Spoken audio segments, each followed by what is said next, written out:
Assalamualaikum warahmatullahi wabarakatuh. Alhamdulillahirrabbilalamin. Pada hari ini, selamat kepada kakak-kakak sekalian masuk pada masa pengenalan lingkungan sekolah, dan tentunya perubahan yang terjadi pada diri kita, grade yang naik pada diri kita harus kita sikapi dengan sesuatu yang lebih baik. Masa COVID-19 ini seperti kita sedang mengasah gergaji. Siapa yang terus mengasah, dia akan semakin tajam. Tapi siapa yang masa yang seperti ini hanya diam saja, gak melakukan apa-apa, gak move on dengan keadaan, susah dengan dirinya, maka nanti akan semakin tumpul. Dan yang tumpul pasti tidak akan terpakai. Maka masuk di tahun ajaran baru, menghadapi pembelajaran, apa yang harus kita lakukan? Pak Erik memberikan satu energi positif, namanya power. Power adalah singkatan dari positif, optimis, willingness, enthusiasm, dan reveal. Kelima ini, kalau kakak-kakak lakukan, akan semakin memperkuat apa yang sudah Anda kerjakan saat ini. Yang pertama adalah positif. Kenapa kita harus stay positif? Kenapa kita harus terus berbaik sangka? Dalam belajar, kita itu sebenarnya ada dua paradigma. Paradigma negatif, paradigma positif. Pertanyaannya adalah, kita mau ambil yang mana? Kalau kita susah dengan pembelajaran, berat, karena adanya faktor infrastruktur atau kuota, maka orang yang susah, orang yang nggak suka, orang yang marah, bikin status, nggak seneng, nanti simptomatis negatif ini apa hasil terbaiknya? Hasil terbaiknya adalah 0. Tapi kalau orang yang punya energi positif, hasil terbaiknya adalah tidak terhingga. Karena yang namanya kebiasaan, menurut Paul Goleman, itu hanya butuh 21 hari untuk kita lakukan terus-menerus. Jadi kakak coba terus, awalnya berat, coba lagi, awalnya berat. Nanti 21 hari kita akan terbiasa. Kita awalnya tidak suka kuliah online, kita tidak suka kuliah dalam jaringan. Karena faktor kuota, faktor jaringan, tidak stabil. Tapi kita coba terus, nanti 3 minggu kita akan terbiasa. Yang menarik adalah, kalau terus kita lakukan konsisten, nanti 3 bulan, dia akan membentuk lifestyle. Belajar online menjadi lifestyle. Karena besok, ya, di masa yang akan datang, pekerjaan, aktivitas, orang akan terbiasa dan menjadi lifestyle dengan ini. Sisi positif membuat kita mengambil paradigma, pasti ada maksud mengapa situasi ini terjadi. Makanya mengapa kalau orang punya energi positif, ada 3 hal yang harus dia kuatkan. Yang pertama adalah sisi spiritualnya harus tetap dijaga. Berbaik sangka, mendapatkan ilmu yang bermanfaat, lewat aplikasi, memudahkan berinteraksi, tidak perlu ketemu langsung. Sekarang kita enak sekali, ya, melakukan semuanya secara online. Jadi tidak terbatas pada waktunya. Tinggal bagaimana kita siap. Caranya gimana? Ya kita harus senang. Belajar harus senang. Jadi orang senang itu karena dia sudah men-setting dia senang dulu. Sebelum kita belajar, kita sudah segar, kita sudah enjoy, pakaian kita rapi, kita terlihat good looking, kita tersenyum. Energi positif kayak gitu bikin kita tuh jadi senang, bikin kita tuh jadi enjoy. Dan itu nanti jadi lifestyle buat kita. Jadi spiritualitasnya tetap harus dijaga.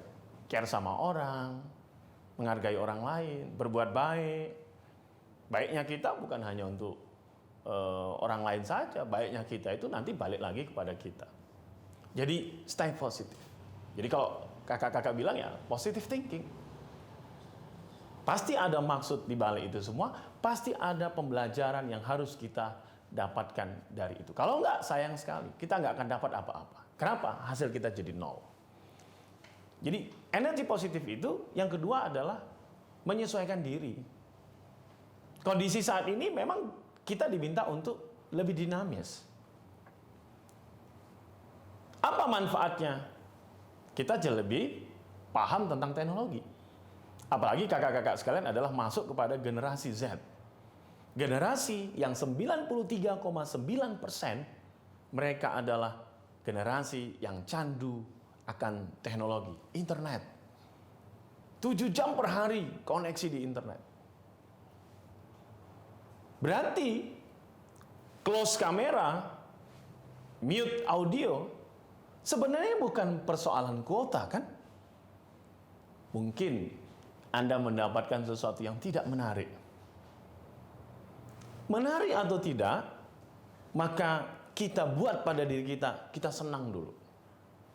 Afirmasi pada diri kita, senang, aku bahagia, aku senang, mau ketemu yang lain, mau dengar suara guruku, membuat kita jadi lebih enjoy. Ada satu syair yang disampaikan oleh Adera.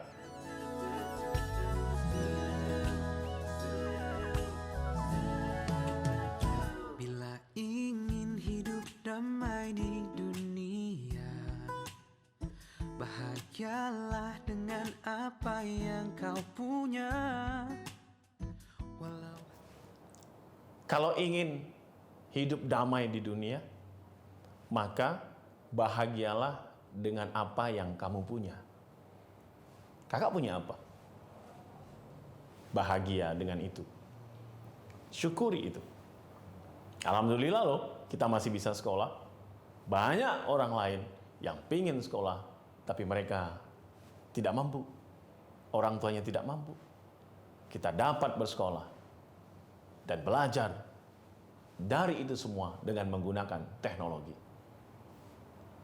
Kalau ingin hidup lebih damai di dunia, berbagilah bahagia yang kita punya. Kita punya bahagia apa? Bahagia sama orang lain. Dan gak usah khawatir, yang kita bagikan balik lagi nanti kepada kita. Tahu ya hukum kausalitas? Energi, kekekalan energi tidak akan pernah ditambah, energi tidak akan pernah dikurangi, yang ada hanyalah berubah bentuk. Jadi kalau kakak senang bantu orang, suatu saat nanti tanpa kita sadari, ada saja orang yang membantu kita, ada saja orang yang memberikan ya manfaatnya untuk kita. Apalagi kalau kita bahagia, lihat orang lain bahagia. Hidup kita jadi lebih damai, hati kita jadi lebih tenang, belajar kita jadi lebih enjoy. Banyak prestasi dihasilkan dengan kondisi yang seperti ini. Asah terus potensi kita. Ya. Dan yang ketiga, energi positif itu apa? Dia harus dinamis.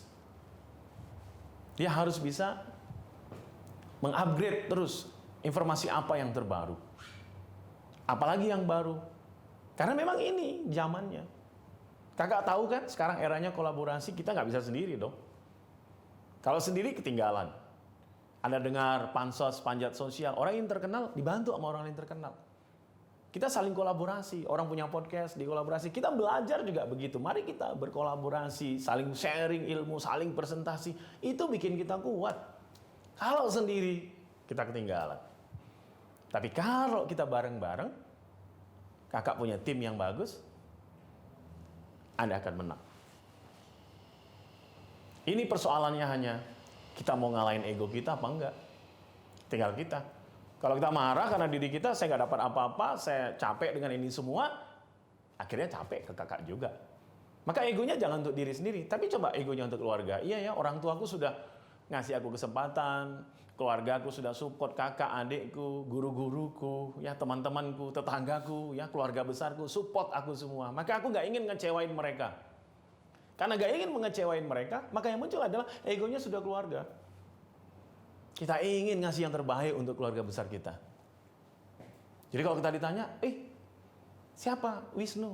Oh anaknya Pak Aan ya. Bapaknya bagus, anaknya bagus. Oh siapa? Nanda. Oh membanggakan ya. Jadi orang senang gitu. dan keluarga kita bahagia punya anak seperti kita. Makanya mengapa kalau kakak lihat, kalau ada orang di wisuda, atau kakak selesai sekolah menengah pertama atau madrasah sanawiyah, ada orang tua yang menempelkan foto kita itu di ruang tamu keluarga. Pajang ya. Pertanyaannya buat apa sih orang tua mau ngelakuin itu? Satu aja sebenarnya. Kalau temannya datang, kalau sahabatnya datang, tetangga mampir ke rumah, mereka lihat foto itu. Pertanyaannya sederhana. Ini siapa, Pak? Ini siapa, Bu? Apa jawaban orang tua kita? Apa jawaban keluarga kita? Ini anak kami. Sekarang di mana? Sekarang sedang menjadi seorang manajer, menjadi pengusaha. Bangga. Yang dengar senang, yang ngomong bahagia. Apa sih susahnya bikin keluarga kita bahagia? Kita nggak bisa ganti apa yang mereka berikan kepada kita. Sejak lahir banyak sekali pengeluaran, sampai sekolah dicariin. Apa yang mau kita berikan? Kalau Pak Erik mau saran, kasih mereka kebahagiaan. Kasih mereka bahagia punya anak seperti kita. Itu aja. Kita nggak akan bisa ganti semuanya, karena kita nggak akan sanggup. Tapi kita bisa memberikan karya terbaik kita untuk bikin orang-orang di sekitar kita bahagia. Nah, kakak-kakak sekalian, kakak ngerti gak? Apa yang bikin manusia itu jadi lebih kuat? Tantangan, persoalan, bikin kita lebih kuat loh. Kenapa ya Kak Sinta itu orangnya tenang aja kalau ada persoalan? Karena persoalan itu udah pernah terulang. Dia udah sering ngalami kayak gitu loh. Kenapa ya kamu kalau gagal, gak berhasil sesuatu, kamu biasa aja dan mensikapinya dan kamu move on lagi dengan itu? Ya karena Anda pernah belajar dari itu kan. Coba lihat burung. Gimana caranya anak burung terbang? Sayapnya dia kepakkan. Dia coba mengangkatnya, jatuh lagi. Bahkan mohon maaf, ketika mereka pertama kali terbang, ada yang sampai jatuh. Tantangannya udara, angin. Tapi justru ya, udara itulah yang bikin burung itu terbangnya jadi bagus kan. Itu masalah buat dia. Tapi itulah yang bikin dia terbang. Kura-kura dari darat mereka ke laut, berenang pertama kalinya. Tantangannya ombak, air laut sendiri, binatang yang lain. Tapi yang survive, wah, usianya puluhan tahun kan. Memang air bagi dia jadi tantangan, tapi air itu yang bikin dia juga survive. Nah, kita sebagai manusia, kakak sebagai pelajar, apa yang bikin kakak jadi semakin kuat? Ya tantangan. Ya, hambatan yang kakak bisa keluar dari itu semua. Persoalannya nggak bisa kita ubah, sudah terjadi. Tapi kita tinggal mengubah cara pandang kita kepada persoalan itu. Kenapa jadi pusing? Ya karena mikirin itu terus kan. Pak Erik kasih contoh deh. Coba kakak sekalian ambil pensil atau pulpen di rumah masing-masing. Silakan. Ambil pulpen atau pensil masing-masing. Sudah? Coba pensil atau pulpen itu kakak letakkan di telapak tangan Anda. Ya, misal seperti ini. Pertanyaan Pak Erik. Berat atau ringan? Berat apa ringan? Pasti Anda bilang ringan. Ya kan? Coba angkat lagi. Kita letakkan sekali lagi. Berat apa ringan? Ayo. Anda jangan bingung aja. Berat apa ringan? Ringan kan? Sekarang pertanyaan Pak Erik adalah, kalau Pak Erik minta selama MPLS ini, dari pembukaan sampai selesai, pulpen ini diletakkan di tangan Anda, dan Anda baru boleh meletakkan pulpen ini setelah 1 jam. Apa yang kakak rasakan? mulai pegel ya, mulai pegel. Kalau 2 jam gimana coba? Mulai agak geram ya. 24 jam coba kayak gini. Sebulan kayak gini coba. Pulpennya bukan yang berat pulpennya akhirnya, yang berat adalah pegel tangan kita yang megang ini. Kadang persoalan kita itu seperti pulpen. Seperti pensil yang kakak pegang. Mengapa jadi berat? Karena kakak megangnya kelamaan. Gak move on. Kepikiran itu terus.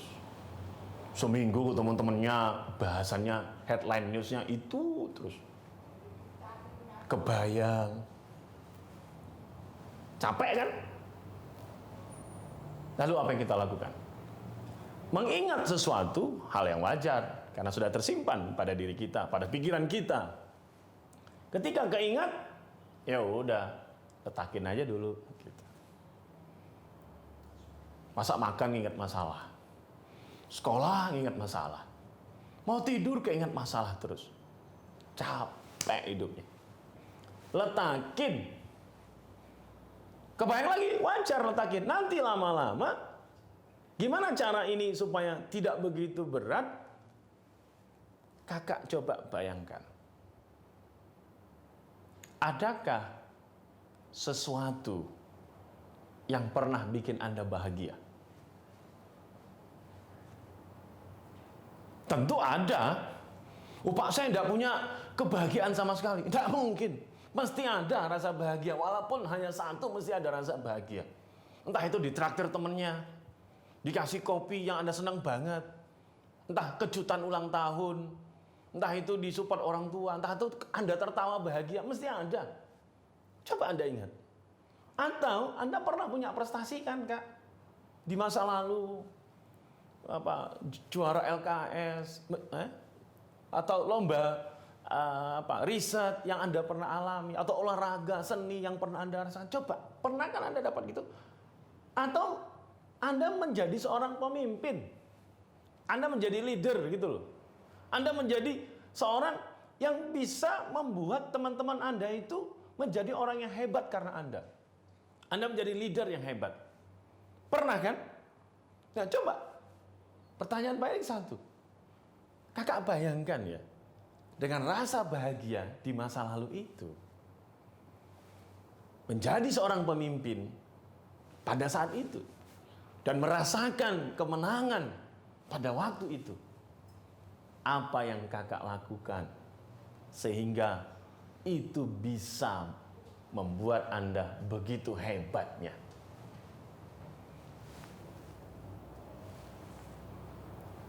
Apa kebiasaan yang Anda lakukan sehingga Anda bisa sesukses itu? Ketemu kan? Nah, kalau kita tarik di hari ini dan di masa depan kita sampai kita menyelesaikan pendidikan kita, apa modal di masa lalu kita itu yang bisa kita ambil untuk kesuksesan kita di masa depan? Hari ini, masa depan. Ketemu semangatnya Anda, tangguhnya Anda, gak khawatir gagal, coba aja semua. Tapi mengapa di saat-saat yang seperti ini, baru karena status orang aja Anda langsung marah? Gara-gara orang gak suka video Anda di TikTok, atau di YouTube, atau di Instagram, Anda kecewa. Gara-gara teman ngomong salah, Anda jadi marah. Kenapa kita marah? Karena kita membiarkan diri kita marah. Jangan biarkan diri Anda marah. Ini hanya masalah cara pandang kita, Kak. Sukses, bagaimana usaha Anda dan cara pandang Anda belajar dari orang-orang sukses. Ambil tuh sumber daya yang pernah kakak pernah raih. Kumpulkan. Jadikan itu sebagai modal sukses kita di masa depan. Belajar dari orang-orang sukses. Mereka bukan orang yang gak pernah gagal. Banyak tantangannya. Banyak hal keinginan yang mereka tidak bisa raih karena keterbatasan ekonomi. Pada saat kita miskin, uang itu begitu berharga. Sampai kita rela jalan kaki ke tempat sesuatu ya daripada saya harus mengeluarkan uang untuk bayar atau naik kendaraan umum, saya lebih bagus jalan kaki lah. 1 jam juga enggak apa-apa, yang penting saya uangnya hemat. Itu pada saat miskin. Uang itu begitu berharga, waktu tidak ada masalah. Tapi coba kalau kakak jadi orang sukses. Ketika uang bukan masalah, tantangan terberat Anda adalah Anda punya waktu enggak? Diajak ketemu teman, enggak bisa. Diajak makan bareng aja, susah banget nentuin waktunya. Mau jalan sama keluarga aja, susah banget nentuin kapan bisanya. Kita masih belajar, kita syukuri, kita masih terus belajar. Kenapa? Ini anugerah dari Tuhan yang patut kita syukuri. Kita tambah wawasan kita jadi orang hebat. Ikhlaskan diri kakak-kakak semua menjadi orang yang ingin mempersembahkan yang terbaik untuk orang yang dicintai, keluarga kita, guru-guru kita, sahabat kita, dan orang di Indonesia. Ini egonya sudah universal. Memberi manfaat untuk banyak orang. Bukankah kita bahagia jika kita bikin orang lain bahagia, karena adanya kita bikin bahagia banyak orang. Jaga terus motivasi, jaga terus semangat kita. Sesuai prinsip momentum, motivasi itu tidak akan datang di awal, dia akan datang ketika kita berjalan. Gimana caranya supaya kakak belajar semangat? Kakak baca bukunya. Kakak tenang baca buku, kakak bolak-balik. Nanti setengah jam, Anda udah mencoba konsentrasi baca, motivasinya mendekat, dan Anda semangat membaca. Anda ingin senang ngerjakan sesuatu, coba aja kerjakan. Walaupun Anda nggak tahu, tapi Anda baca, Anda lihat. Nanti 15 menit kemudian, setengah jam kemudian, motivasinya mendekat. Dan Anda coba untuk mengerjakan semuanya. Kita bisa, karena kita mengikhlaskan diri kita bisa. Kita sukses, karena kita mengikhlaskan diri kita sukses. Belajar dari para tokoh, belajar dari para guru, belajar dari para inspirator. Pasti kakak punya seseorang yang menjadi inspirator kakak. Dalam agama, orang tua, atau siapa beliau yang menjadi tokoh nasional kita. Pernah ketemu? Pernah baca bukunya? Nggak pernah ketemu orangnya? Atau baca biografinya? Atau lihat posternya? Atau suka nonton YouTube-nya? Coba lihat, mengapa mereka sukses? Pelajari apa komitmen hidup mereka. Lihat bagaimana mereka bersikap. Kita bisa contoh itu. Kita bisa jadikan itu sebagai role model suksesnya kita. Karena mereka juga pasti melakukan, mencontoh orang lain untuk menjadi role model mereka. Jadi kita nggak sendirian. Kita ada guru. Belum pernah ketemu, tapi kita pernah baca bukunya. Itu jadi inspirasi loh buat kita. Kita ada teman yang memperkuat kita. Dan itu bikin kita jadi lebih bersemangat. Kenapa belajar online jadi nggak semangat? Karena kita nggak tahu, ini terus nanti mau ngapain. Tapi kalau kita sudah punya visi, saya sudah menetapkan, saya punya target, maka semua itu akan bikin kita fokus sama apa yang mau kita raih. Kalau kakak tahu bulan depan Anda akan dapat hadiah, Anda akan bisa mendapatkan sesuatu karena prestasi Anda akan bersemangat nunggu bulan depan. Tapi Anda nggak tahu besok seperti apa. Udah terserahlah, bagai air mengalir aja, santai kayak di pantai, slow kayak di pulau. Iya, kalau ngalirnya ke sungai, kalau ngalirnya ke comberan, itu juga ngalir namanya. Maka bikinlah aliran itu baik untuk kita. Bikinlah sesuatu itu punya manfaat untuk kita. Kenapa kita jadi bersemangat? Karena kita tahu apa yang mau kita tuju. Karena kita tahu apa yang mau kita raih. Dan karena kita tahu kita melakukan itu semua bukan hanya untuk kita saja, tapi untuk orang yang kita cintai. Keluarga kita, guru-guru yang selalu mensupport kita. Orang yang kadang kita tidak tahu, yang selalu memberikan penguatan kepada kita. Bahkan doain kita tanpa mereka pernah ngasih tahu. Kakak-kakak sekalian, masuk kepada sekolah yang baru, ke tingkatan yang baru, membuat kita masuk kepada level berikutnya. Masuk kepada tantangan berikutnya. Nikmati proses itu, senangi semuanya. Buat diri Anda bahagia. Itu adalah bagian yang harus dilewati untuk meraih kesuksesan diri kita. Sumber daya yang pernah kita alami kesuksesan, rasa bahagia, menjadi pemimpin, bahkan kita pernah menang. Ingat kembali, oh iya, aku pernah menang. Oh iya, aku pernah merasakan rasa bahagia. Munculkan hari ini, jadikan itu untuk modal sukses kita di masa depan.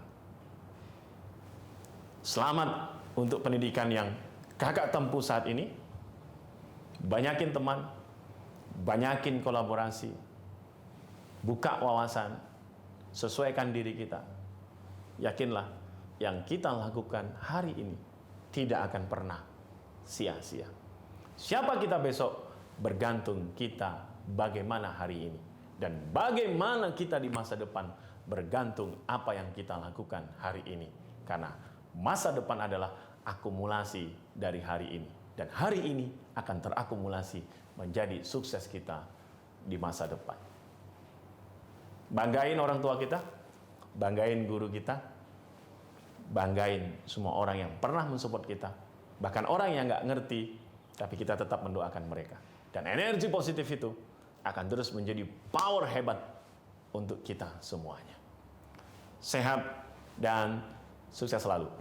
Saya Rekri Saputra, selamat buat kakak-kakak semua. Assalamualaikum warahmatullahi wabarakatuh.